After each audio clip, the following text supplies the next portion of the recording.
Heartspace. This is a big topic and one of my favorites. I've got a few stories here to help with this. I'll just tell the first story because it'll tee up what I mean by this. Yeah, so I had a period of time where I was a assistant in a Waldorf classroom in the morning, and the children are so sensitive to this, kind of like animals actually. And at the time I was debating like when to quit my job. I was all this stuff, and if I came in kind of worried about that stuff and in my head, the whole quality of the classroom changed. If I came in like in love with the children, like just in love with them and delighted with them and helping them, like their behavior was better. It was like a warmth emitted from me in the room. Our heart is that powerful. It's like a fusion engine. And a lot of people haven't really experienced their heart being open very much, except for at certain times, you know, when you feel just like jolly sauce, that's when your heart's open. And it's a continual thing, and it's like a stage thing. Like the more and more you step into your purpose and are like doing this energy game, you're more often your heart's open, but it's still a moment by moment thing. And to do that which serves you in the long term and feels momentarily correct is like a very fine balance, but that is crucial for your heart being on. Now, the concept of projection is like essential to this, because so much of the time in my growth period, it was like the dysfunction of the others that was causing the moment to be unenjoyable. And I found in time that actually it was just that there was a spontaneous play that my soul had that I wasn't expressing, that would have been shifting those moments. Meaning like I was called into a lot more action than I otherwise would have thought of. On the flip, there were other times where it was just like hold the field and be silent and let the others talk. Like, so let me tell a few stories on that front. So, yeah, so I'm in Peru, we're on a bus trip, and everyone's just kind of miserable. And we're kind of like a family that's been on this trip for a while, but it just was one of those days where everyone was just miserable. I was miserable. I almost had a headache. I was thinking, these people all suck. And I was, at the time, using that as like a clue. Like anytime I was like labeling others as sucking or something, it was like a clue to like, whoa, trace it back. Where's your power? Could you be shifting the situation? Is there a way to, like, I always just figure my soul is a way to rock the situation, like, you know, in a way that's enjoyable, you know? And so I did a series of things. Like me and my friend started doing a singing duet or rap battle. I asked the bus driver to stop so she could pee. I bought an alpaca sweater, and like the whole bus turned into like little kid family trip. We were all so much happier.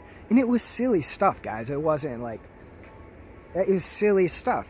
Same thing with friends and family. Sometimes it's those jokes, it's that play. Now on the flip, I had a lot of times where I'd be in like a room with a bunch of people who maybe in my perception were not focused on a growth pattern and maybe just telling negative victim-based stories and whatever. In the beginning, I often felt like I had to teach. And I would like rise up, and out of like anger at them for being so unevolved, I would like make a teaching point and like beat them and like, yeah, there you go, you less evolved being. And I learned instead often, again, this is like a heart rhythm that you learn. It's like surfing. I can't give you like a playbook. Like your soul, your style, you gotta feel it. But I'm telling you these examples just as cases in point. Like I learned often it was just like be quiet, hold heart and love, see the perfect version of the other. And it's almost like the negative energy will pass, and then you'll have a chance to tell a joke or make sometimes a teaching point, or sometimes it's really just listen. You know, I'm just saying like, there's this focus I'm trying to bring across here of being in a state of being where your heart is open, and it's an energetic thing. Your field is out, like you're big, you're warm, the whole room is held in a healing like glow, and you can feel when that closes off. You can feel when you get into Doubtville. You can feel when you're questioning things. You can feel where you're closed off. You can feel when you're cold. And when in those moments to open, relax, trust, listen, feel, like you can quickly get back into alignment with your soul, but like know that that's what you're trying to do. And if you're really in a doubty, pinchy thing, like it might be time to go for a long walk and just do a reset, because any of your action out of that state You know, it's okay to just try and recharge, nap, do some of that energy hygiene stuff I talked about. But like in general, you can easily rock back in your heart space, and you're just trying to stay in your heart space. In my experience, the balancing of mind and heart, if you want to call it that, or like planning for the future versus like enjoying the now. That's not quite a perfect way to put it, but like it's a lot more heart than you'd think. It's a lot more just being with family. It's a lot more playing with kids. And I know we all have to get our work done too. I'm just saying the balance is more heart than you would think. It's more heart than you would think. And in that perspective, reality is actually easier than we would think. Like things just kind of come to you. I know that sounds far out, but it's like if you can rest in heart, that's where the magic is. You still need to work, but it's more efficient. You like do precisely the right amount of things. I am learning this still. I think it's kind of like surfing. I don't think you ever master it. I think based on every day's energies and the situation, you know, you're kind of riding. If I learn otherwise, I'll tell you.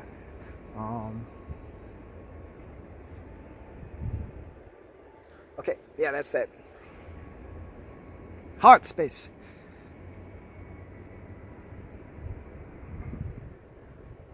I'm trying to think if there's anything else I needed to add to that, but I think I covered it all.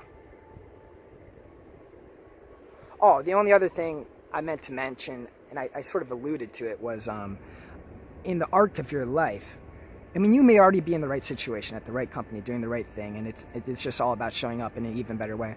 But you may be called to do something bold, and if it really feels like, I'm just saying you may be called to do something bold to get your heart open, because your soul came here with gifts to give. This is a time of like transcendence and action for us. Systems, it's not going to be overnight, but systems are going to be evolving and morphing, and we're going to step into like whole new ways of being as a team that are out of this understanding of oneness and teamness and Gaia and nature and connectedness and all of us, and not this like nation state stuff. Like I know that's far out, but it's coming quicker than you think. And so some of these corporations and banks and nation states that we see as like secure are actually not going to be in alignment with the new form of like alchemy that we're like each doing and instilling.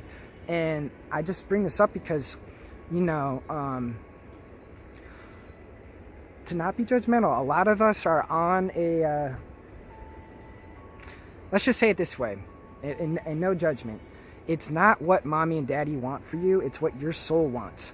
So it may not be marriage, it very well may be marriage, that's a cool one, but it may not be kids. You know, the ecology sense is like fewer kids.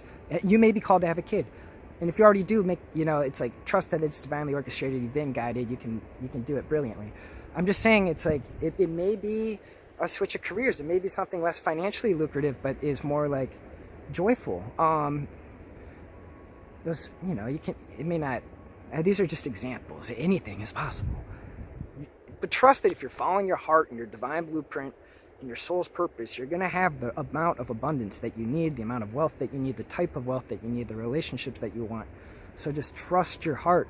Like in our culture, most people are out of balance on the mind or the left brain or the masculine, and it's kind of like learning that balance, but it's more heart, it's more play, it's more love, it's more creativity, more inspiration, more warmth, more forgiveness, more allowing, more trust, more opening, and less Hitler.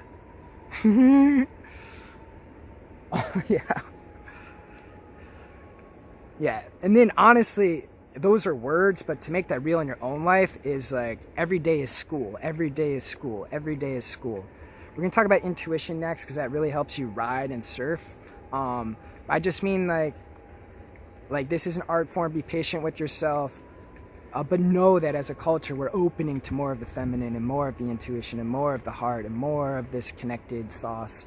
And that's a moment-to-moment thing. As I said, trust your soul as a way to play in the moment or be silent in the moment. But it's also a broad arc of your life. And there's no need for drastic action. Like, you know, be smart too. You know, don't do, if you're scared to leave your job because of finances, don't leave yet. I'm just like, you know, and you may not have to leave. I'm just saying, your soul knows, your soul has a plan. You guys get it. Heartspace. It's a fusion engine. It's interconnected. If you have stuff that surfaces from your heart, it's already been run through like an algorithm of what the collective needs from you. Like it already goes through a supercomputer of information like that just spans or dwarfs anything your ego can do by itself. I mean, like like you're jacked in, guys. So trust that. If you're following the stuff that's jacked in, womp womp womp, like you're running with the whole hotness of the universe. Like you got that sort of charge and zippity zip. Okay. Intuition's up next. That's a big one. That's a huge one. Yeah. Over and out. Yellow, yellow, yellow tide. Oh, yeah, yeah, yeah, yeah.